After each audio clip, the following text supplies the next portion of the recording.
Hello, my name is Hans Guzman, and this is my value proposition video for my business idea, which is to create an esports bar. Specifically, the name of my bar will be called Main Stage Esports Bar. So the personal story is that me and my friend were one night we were on Discord, which is a live chat similar to Zoom type of thing, but it's mainly used for voice. But you can also share your screen like in Zoom, and you can watch live shows and events or YouTube video or whatever together.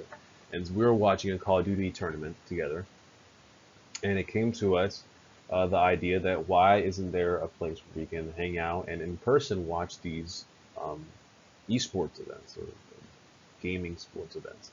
And so that's how we came up with the idea, and we realized there is no solution for this issue that we had.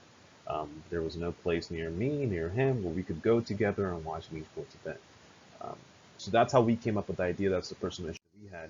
And then the problem story that we have after we realized, okay, let's create an esports bar. Let's have a place similar to B Dubs or, I mean, Buffalo Wild Wings, excuse me, where you can go and watch esports the same way you can watch traditional sports.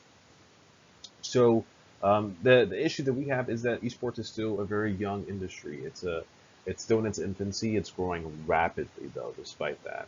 As you can see in 2017, in 2018, I mean, it doubled its investment numbers from the prior year to 68 million. And and by 2018, total investments in the esports industry has totaled to 4.5 billion dollars. So the industry is growing rapidly, and it's constantly new investments coming in, and we're seeing new teams spawn all the time. So similar to how we saw sports, um, or back in the day, a long time ago, when sports was also in its infancy, sports like football, where teams like Green Bay were just spawning up and moving stadiums, moving to different stadiums across the country, and we started to see this new industry grow, and it grew fast. Football grew fast, just the same way esports is growing. And then we started seeing stores come out that were dedicated only to sports merchandise, and then we started to see TV networks like ESPN were solely dedicated to traditional sports, where they only played sports 24/7. So I think eventually we're going to start to see esports is going to have the same impact. We're going to see that natural progression of where we're going to start seeing esports merchandise stores, esports TV networks 24/7. We're kind of slowly seeing it now where TV channels like TBS have segments where they show esports games. Like literally, you can go on TBS and there's a certain allocated time, and you can watch a Counter Strike match. Um, so the industry is growing at the same rate that the traditional sports have grown. So I think naturally we're going to see these other businesses like sports bars come out as esports bars. We're going to see sports merchandise stores come out to esports merchandise stores.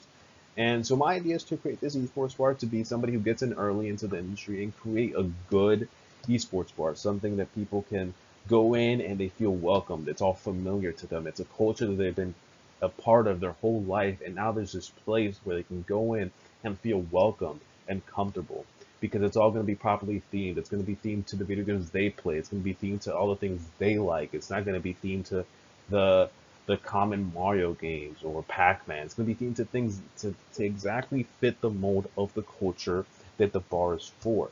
Um, when you're an early adopter, you have to make sure you do it right, or else the next person who copies is going to do it better. So I think because there's no competition, um, um, like I mentioned earlier, the competition there's none. There's none in Orlando. There's nothing anywhere around from my research that I could find that was similar. The only places that had something similar was in England, and they weren't doing it right from what their people on Reddit were saying. And said they were doing it all wrong. People didn't want to go there. It didn't feel like an esports park. It felt like this place they brought it together out of the whim. And so we have to make sure we do it right. We're going to be the first early adopters. Like it says here, as you see in the bottom right, Buffalo Wild Wings sales in 2019 were 3.7 billion. And obviously, we're not going to be there in the beginning. We're not probably not going to be there for a long time. But just the natural progression of things is it will get there at one point. I just promise you, esports is going to get big. Esports is going to get huge, just like traditional sports are now. Um, when I was a kid, esports was nothing. Like, I mean, even before I was born, I knew there was like competitions for like Pac-Man or arcade games. Like, there was local competition where you can go and compete. But then when I was a kid, I watched Call of Duty. I've been watching Call of Duty my whole life, and it was like ground roots competitions. Like production was terrible. And now go on Thursday or Wednesday, go to CallOfDutyLeague.com or go to Call of Duty's YouTube channel, and you see this high production competition weekly, 4 days a week, where it's like this fully developed high budget thing, and it's just gonna grow from there. We're gonna, like I said, this industry is young. We need to be an early adopter. We need to get in early and do it right, because just like Buffalo Wild Wings, how they probably started a long time ago. They grew and grew and grew as the sports industry grew, and now they're huge, making $3.7 billion in sales in years. We main stage esports bar can become the Buffalo Wild Wings of esports.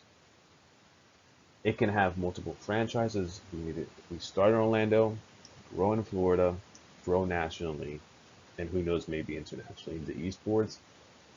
The esports crowd internationally is probably bigger in America. It's crazy, especially in Europe. They go crazy over there for games like Rainbow Six Siege, Call of Duty. And in the Asian market, they go crazy for League of Legends. This is a huge market that we can take early, being an early adapter, despite esports being along for a while, but still in early infancy. And we could be a huge part, take over, and just grow, grow, grow, grow, grow, grow. We just gotta do it right. The theming has to be right. The food has to be themed.